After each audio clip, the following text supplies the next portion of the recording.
दोस्तों, जंग और दुनिया से जुड़ी 23 बड़ी खबरों में आपका खैर मकदम है। आज है 13 अक्टूबर और 13 अक्टूबर को क्या कुछ जंग के मैदान में हुआ है उसे आपके सामने रखूंगा। मैं आपका मेजबान नदीम अकरम। दोस्तों, सबसे पहले हम इसमें बात करेंगे कि कैसे एक और जंग दहलीज पर खड़ी हुई है, चीन ताइवान की। तो रूस अमेरिका के बीच में जुबानी जंग तेज हो गई है।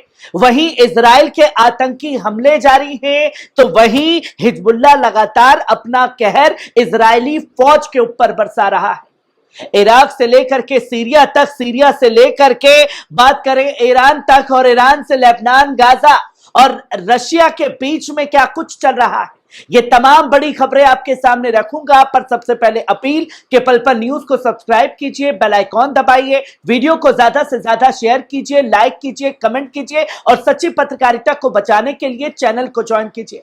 बढ़ते हैं पहली खबर की तरफ, जहां ये बताया गया कि लगभग 65 डॉक्टर, नर्सेज और मेडिकल स्टाफ जो विभिन्न मुल्कों से गाजा जाने के लिए वॉलंटियरी कर रहे थे, उन्होंने अपने तजुर्बे न्यूयॉर्क टाइम्स के साथ पेश किए। इन हेल्थ प्रोफेशनल्स ने अखबार को एक्सरे इमेजेस मुहैया कराई है, जिनमें यह दिखाया गया है कि बच्चों को सिर और गर्दन में 5.56 नाटो की सप्लाई की गई गोलियों से रौंदा गया, जो इजरायली रेजिम के हाथों किए गए खौफनाक जुर्मों का सबूत है। इन डॉक्टर्स ने जो गवाही दी है, उन्होंने इजरायली हमलों की शिद्दत और बर्बरता को उजागर किया है, जो मासूम बच्चों और लोगों के खिलाफ किए जा रहे। इन रिपोर्ट में अंतर्राष्ट्रीय स्तर पर इंसानी हुकूक के खिलाफ हो रहे इन हमलों पर गंभीर सवाल खड़े कर दिए। वहीं आप दूसरी खबर की तरफ देख सकते हैं कि अल-कस्साम ने बड़ा ऐलान किया है। अल-कस्साम ब्रिगेड जो हमास तहरीक की फौजी दस्ता है, उसने दक्षिण गाजा में 2 इजरायली मार्कवा टैंक और एक बुलडोजर को तबाह कर दिया है। अल-कस्साम ब्रिगेड ने शनिवार को एक बयान में यह कहा कि उसकी फौज ने रफा शहर में पूर्वी इलाके में अल जनैन में अल यासीन 105 मिसाइल के जरिए 2 मार्कवा टैंकों और एक D9 मिलिट्री बुलडोजर को निशाना बनाया है। बयान में यह भी बताया गया था कि इजरायली रेजिम हेलीकॉप्टर्स ने घायल सैनिकों को वहां से निकाला है। वहीं आप तीसरी खबर देख सकते हैं कि ईरान का लेबनान को पैगाम दिया गया है।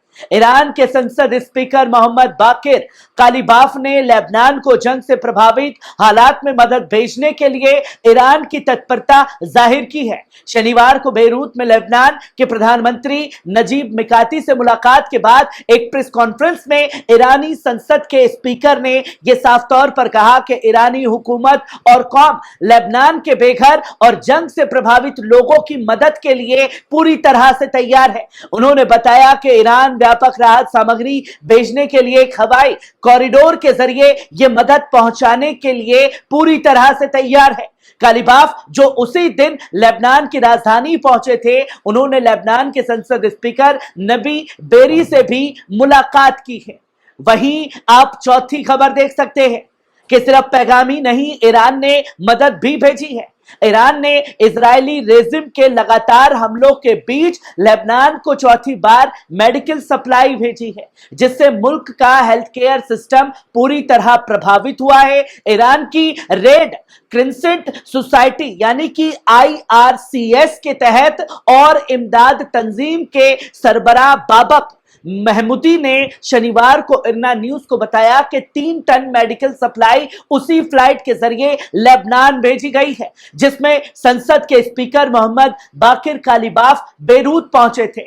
इन कार्गो में इमरजेंसी दवाइयां और बच्चों के लिए जरूरी दवाएं शामिल हैं, जो कि ऐलान किया गया। वहीं आप 5वीं खबर पर भी नजर डाल सकते हैं, जहां तुर्की की इजराइल को सीधे तौर पर धमकी दी गई है। जहां तुर्की के राष्ट्रपति रजब तैयब अर्दोगान ने शनिवार को कहा कि तुर्की इजरायली कब्जे की कार्रवाइयों पर गहरी नजर रखे हुए है तुर्की न्यूज एजेंसी अनादुल के हवाले से यह बताया गया कि एर्दोगन ने जोर देते हुए कहा कि तुर्की इजरायली जुल्म को नजरअंदाज नहीं कर सकता और इल्जाम लगाया कि इजराइल कब्जा न सिर्फ फिलिस्तीन और लेबनान को अस्थिर कर रहा है बल्कि पूरे इलाके में तशद्दुद को बढ़ाने की कोशिश भी कर रहा है, जो कि खुले तौर पर यह कहा गया कि यह जुल्म जाति बर्दाश्त नहीं की जाएगी, इसकी इजराइल को कीमत चुकानी पड़ेगी। वहीं आप छठी खबर देख सकते हैं, आईआरजीसी कमांडर जिन्हें शहीद किया गया था नसरुल्लाह के साथ में, उनकी डिटेल सामने आई है, जहां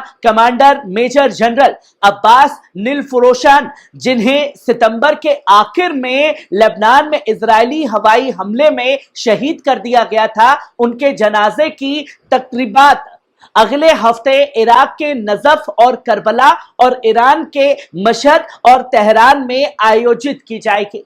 जहां आईआरजीसी के बयान में इतवार को यह कहा गया कि शहीद नीलफरोशान के जनाजे की तकरीबात सोमवार 23 अक्टूबर को नजफ, करबला और मशहद में होगी।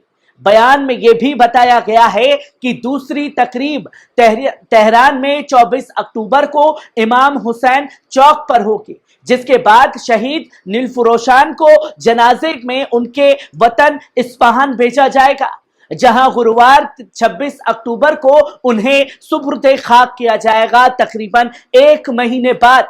वहीं आप 7वीं खबर देख सकते हैं कि मोसाद ने बड़ा खुलासा किया है। एक इंटरव्यू में इजराइल की मोसाद खुफिया सेवा के पूर्व निदेशक तामिर पार्डो ने कहा है कि इजराइल एक अराजक स्थिति में है। उन्होंने इजरायली एंटिटी के भविष्य के बारे में चिंता जताई है।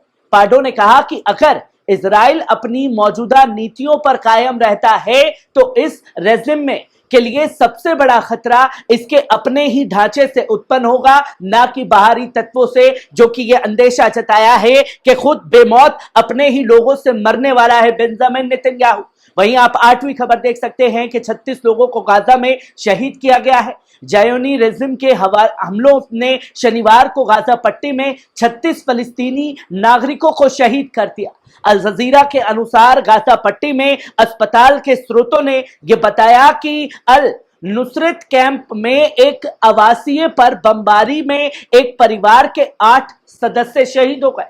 कुछ समाचार एजेंसियों ने यह भी रिपोर्ट किया कि इस्राइल बलों ने गाजा सिटी और उत्तरी क्षेत्र के बीच मुख्य रास्तों को पूरी तरीके से काट दिया है। उन्होंने यह भी बताया कि जबलिया और उत्तरी गाजा में टेंस ऑफ थाउजेंड लोग घेराबंदी में हैं। 10,000 लोगों को पूरी तरीके से घेर रखा है। वहीं आप 9वीं खबर पर नजर डाल सकते हैं, जहां 20 से ज्यादा इजरायली फौजियों को आज हलाक किया गया है। अलमायदीन उपग्रह समाचार टेलीविजन ने इस बात की तस्दीक की और बताया कि रामिये में घात लगाकर किए गए हमलों में 20 से अधिक इजरायली सैनिक मारे गए हैं और घायल हुए हैं। अलमायदीन के संवाददाता ने दक्षिण लेबनान में यह बताया कि रविवार की सुबह रामिया में घात और मुठभेड़ों के दौरान 20 से अधिक इजरायली सैनिक मारे गए हैं और घायल हुए हैं। इसके अनुसार लेबनान में इस्लामी प्रतिरोध ने इजरायली कब्जे वाले बलों के खिलाफ एक विस्फोटक उपकरण और विस्फोटित किया और जब वे ताल अल मुदावर क्षेत्र में घुसपैठ करने की कोशिश कर रहे थे तब उनका सामना किया गया, जिसमें बल के सदस्यों की जान गई और वे घायल भी हुए। उन्होंने इस बात के बारे में भी तस्दीक की कि मुठभेड़ में मध्यम और स्वचालित हथियारों का ही महज इस्तेमाल किया गया, कोई खतरनाक हथियार का इस्तेमाल हिजबुल्लाह की तरफ से नहीं हुआ। तो वहीं आप 10वीं खबर देख सकते हैं कि इजरायली बेस पर धमाके हो रहे हैं। लेबनानी प्रतिरोध आंदोलन हिजबुल्लाह ने इजरायली सैन्य ठिकानों पर अपने हमलों को तेज कर दिया है, जो गाजा और लेबनान के लोगों के खिलाफ शासन की लगातार जुल्म के जवाब में किए गए हैं। हिजबुल्लाह ने एक बयान में यह साफ तौर पर कहा कि ये हमले रविवार की सुबह किए गए थे। बयान में यह भी कहा गया कि मनारा बस्ती में इकट्ठा हो रहे इजरायली सैनिकों को रॉकेट से निशाना बनाया गया है। इसके अलावा निर्देशित मिसाइलों ने रामिया बेस पर तैनात इजरायली सैनिकों को भी निशाना बनाया है, जिसके चलते कई सैनिकों की मौत और घायल होने की सूचना लगातार इजरायली खेमे में मिल रही है। हिजबुल्लाह ने यह भी बताया कि उसी बेस पर एक अन्य समूह के इजरायली सैनिक भी तब मारे गए और घायल हुए जब उनका बख्तरबंद वाहन निर्देशित मिसाइलों से सीधा निशाना बनाया गया है, जो लगातार बड़े ऑपरेशंस को अंजाम दे रहा है हिजबुल्लाह। वहीं आप 11वीं खबर देख सकते हैं कि इजराइल पर इराक से भी हमला हो रहा है और ड्रोन दागे जा रहे हैं। इराक में इस्लामिक प्रतिरोध ने कहा कि उसने रविवार की सुबह इजरायली नियंत्रित गोलान हाइट्स में एक सैन्य लक्ष्य पर ड्रोन हमला किया है। इस्लामिक प्रतिरोध, जो कई इराकी प्रतिरोध आंदोलनों का एक समूह है, उसने एक बयान में कहा कि हमला गाजा और लेबनान में नागरिकों की हत्या के जवाब में किया गया है। बयान में यह भी जोर दिया गया है कि इजरायली ठिकानों के खिलाफ प्रतिशोधात्मक हमले पूरी ताकत के साथ जारी रहेंगे, वो कभी भी रुकने वाले नहीं हैं, जो कि चारों तरफ से हमले इजराइल के ऊपर हो रहे हैं। वहीं आप 12वीं खबर देख सकते हैं कि हिजबुल्लाह ने इजरायली सैनिकों को खदेड़ दिया है और यह कहना है लेबनानी सांसद का, जिसने हिजबुल्लाह के एक सदस्य अली फयाज ने कहा कि प्रतिरोध की विशेष बलों ने दुश्मन के साथ संघर्ष में अभी तक प्रवेश नहीं किया, सिवाय कुछ सीमित मामलों के। इरना न्यूज से बात करते हुए रविवार सुबह की रिपोर्ट के अनुसार फयाज ने अल जजीरा के साथ एक इंटरव्यू में इजरायली शासन द्वारा लेबनानी क्षेत्रों पर नियंत्रण की खबरों का खंडन करते हुए कहा, जो लोग चिल्ला रहे हैं कब्जा हुआ, उन्होंने बताया कि दुश्मन ने किसी भी सीमा के शहर पे कब्जा नहीं किया है। उन्होंने कहा कि अगर दुश्मन के सैनिक सीमा के शहरों में कुछ मीटर के लिए प्रवेश कर भी जाते हैं तो उन्हें जल्दी ही पीछे हटने के लिए मजबूर होना पड़ता है। फयाज ने यह स्पष्ट किया कि प्रतिरोध आंदोलन जमीन पर और राजनीतिक प्रक्रिया में दोनों तरह से शामिल है, जिसे नबी बेरी को आगे बढ़ाने का काम सौंपा गया है। वहीं आप 13वीं खबर देख सकते हैं कि इजराइल का आतंक जारी है, जहां एमनेस्टी इंटरनेशनल की महासचिव कालमार्ड ने कहा कि इजरायली शासन लेबनान में वही तरीका अपना रहा है जो उसने गाजा में अपनाया था, जिससे नागरिकों की संख्या में अभूतपूर्व हानि हुई है। इरना न्यूज ने रविवार सुबह की रिपोर्ट के अनुसार कालामार्ड ने अपने सोशल मीडिया खाते पर एक संदेश में लिखा कि गाजा में फिलिस्तीनियों के खिलाफ इजराइल का हमला नागरिक आबादी को भयानक हानि पहुंचाना है, महत्वपूर्ण बुनियादी ढांचे को व्यापक रूप से नष्ट करने और लोगों को मजबूरन विस्थापित करने का कारण बन रहा है। जहां जायोनी शासन के लेबनान पर जारी बर्बर हमलों और बमबारी के अभियान का उल्लेख भी किया गया है। एमनेस्टी की महासचिव ने यह कहा कि उनका संगठन इस बात को लेकर बहुत चिंतित है कि यह शासन लेबनान में भी गाजा की तरह ही क्रूर और मानवता विरोधी दृष्टिकोण को लागू करने का लगातार प्रयास कर रहा है, जो पूरी दुनिया इनके आतंक की पोल को खोल रही है। वहीं आप 14वीं खबर देख सकते हैं कि मदद करने वालों पर भी हमला कर रहा है इजराइल। लेबनानी रेड क्रॉस के 4 पैरामेडिक्स दक्षिण लेबनान में एक इजरायली हवाई हमले में घायल हो गए। यह जानकारी संगठन द्वारा जारी एक बयान में भी दी गई है और यह बताया गया है कि पैरामेडिक्स के सरोबीन कस्बे में एक घर में बचाव मिशन के दौरान काम किया, जिसे इजरायली सेना ने सुबह पहले बमबारी की थी। वे पीड़ितों की तलाश के लिए यूएन शांति सैनिकों के साथ समन्वय कर रहे थे। सोचिए कि जो लोग मदद के लिए आगे आ रहे हैं उनको भी अपनी आतंक का शिकार बना रहा है। वहीं आप 15वीं खबर देख सकते हैं कि ईरान के आरोपों से इनकार किया है, जहां ईरान के संयुक्त राष्ट्र में स्थायी मिशन ने उन आरोपों को खारिज कर दिया है, जहां तेहरान को ऑपरेशन अल अक्सा फ्लड के बारे में पहले से जानकारी थी। मिशन ने कहा कि इजराइल झूठे प्रचार का सहारा ले रहा है, जो ईरान के खिलाफ उसके मनोवैज्ञानिक युद्ध का हिस्सा भी है। यह बयान शनिवार को तब जारी किया गया जब अमेरिकी मीडिया ने रिपोर्ट किया कि इजराइल के पास दस्तावेज हैं जो संकेत करते हैं कि हमास ने 2021 में इजराइल पर बड़े पैमाने पर हमले से संबंधित वित्त पोषण के लिए ईरान के साथ बातचीत की थी। इस मिशन ने यह स्पष्ट रूप से कहा कि हम इजरायली शासन को एक झूठा अपराधी, मानवता के खिलाफ एंटिटी मानते हैं। उनके द्वारा फैलाया गया कोई भी तथ्य सच नहीं है। वो सिर्फ झूठ पर आधारित है। वहीं आप 16वीं खबर देख सकते हैं कि रूस अमेरिका में जुबानी जंग तेज हो गई है। क्रेमलिन ने डेमोक्रेटिक पार्टी की राष्ट्रपति पद की उम्मीदवार कमला हैरिस की उस टिप्पणी पर प्रतिक्रिया दी है जिसमें उन्होंने रूसी राष्ट्रपति व्लादिमीर पुतिन को हत्या करने वाले तानाशाह कहा था। क्रेमलिन ने कहा कि यह अमेरिकी राजनीतिज्ञों के उस दृष्टिकोण को दर्शाता है जिसके तहत वो दूसरों पर अपनी विचारधारा थोपने का प्रयास करते हैं। क्या कुछ हो रहा है गाजा में देख सकते हैं और किनके हथियारों से हो रहा है। पेस्कोव ने एक टेलीविजन इंटरव्यू के दौरान कहा कि संयुक्त राज्य अमेरिका की ऊंची राजनीति व्यवस्था हर दृष्टिकोण के साथ ऐसी राजनीतिक संस्कृति से भरी हुई है। उन्होंने आगे कहा कि यह शायद अंतर्राष्ट्रीय संबंधों के उस मॉडल का सार है जिसे वो पूरी दुनिया भर में थोपने की कोशिश कर रहे हैं। एक ऐसा मॉडल जिसे दुनिया के अधिकांश लोग अब कम और कम पसंद करने लगे हैं, जो तस्वीर लोगों के सामने है। वहीं आप 17वीं खबर देख सकते हैं कि दुनिया भर में इजराइल के खिलाफ प्रोटेस्ट हो रहे हैं। दोस्तों, दुनिया भर के विभिन्न शहरों और राजधानियों में शनिवार को दसियों हजार प्रदर्शनकारियों ने इजराइल द्वारा गाजा पट्टी के खिलाफ चल रही नरसंहार के आक्रमण की निंदा की है। सड़कों पर उतर आए विशाल प्रदर्शनों का आयोजन पेरिस, कुआलालंपुर, मैनचेस्टर, बर्लिन और वोल्सबर्ग और आरहुस, कोपेनगन, स्टॉकहोम और माल्मो, मिलान और इस्तांबुल जैसे कई शहरों में हुआ है। तो वहीं आप 18वीं खबर देख सकते हैं। दोस्तों, इजराइल में हर तरफ सायरन बज रहे हैं।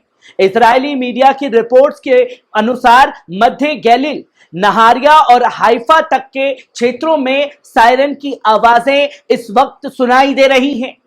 वहीं आप 19वीं खबर देख सकते हैं दोस्तों, जहां नसरल्ला ड्रोन से हमला किया गया है। एक बयान में जिसे रविवार 13 अक्टूबर 2024 को जारी किया गया, इराक के इस्लामी प्रतिरोध ने कब्जे वाले गोलान हाइट्स में एक सैन्य स्थल को निशाना बनाते हुए एक ड्रोन हमले की पुष्टि की है। इसके बाद इसकी प्रतिरोध ने घोषणा की कि उनके लड़ाकों ने गोलान में एक महत्वपूर्ण लक्ष्य पर दूसरा ड्रोन हमला किया है। और कमाल की बात यह है दोस्तों कि इस ड्रोन पर नसरुल्लाह की तस्वीरें लगा करके इसे दागने का काम किया गया और यह बोला गया कि नागरिकों के खिलाफ इजरायली कब्जे द्वारा किए गए नरसंहारों के जवाब में किए गए विशेष रूप से बच्चों और महिलाओं और बुजुर्गों को लक्षित करते हुए उनके रक्षा के लिए यह हमला किया गया है। वहीं आप 20वीं खबर देख सकते हैं दोस्तों, ईरान की बैलिस्टिक मिसाइलों का खौफ जारी है।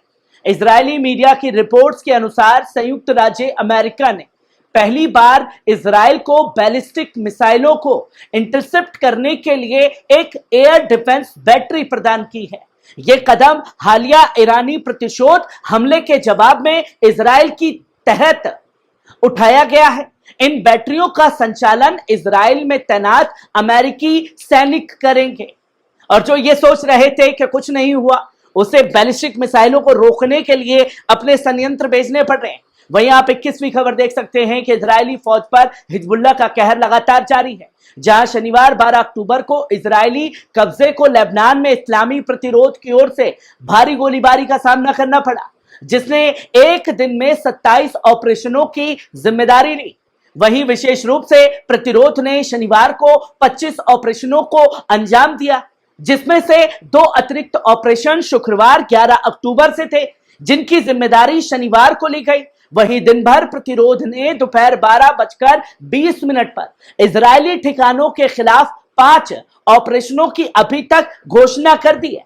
मध्य रात्रि के 15 मिनट बाद प्रतिरोध ने 13 अक्टूबर के लिए अपना पहला ऑपरेशन करने की घोषणा की थी, जिसमें कब्जे वाले अल जलील में मियालिया को मिसाइलों की बौछार के साथ निशाना बनाया गया था। हर 15 मिनट में हिजबुल्लाह की मिसाइलें इजरायली मिलिट्री बेस पर बरस रही हैं।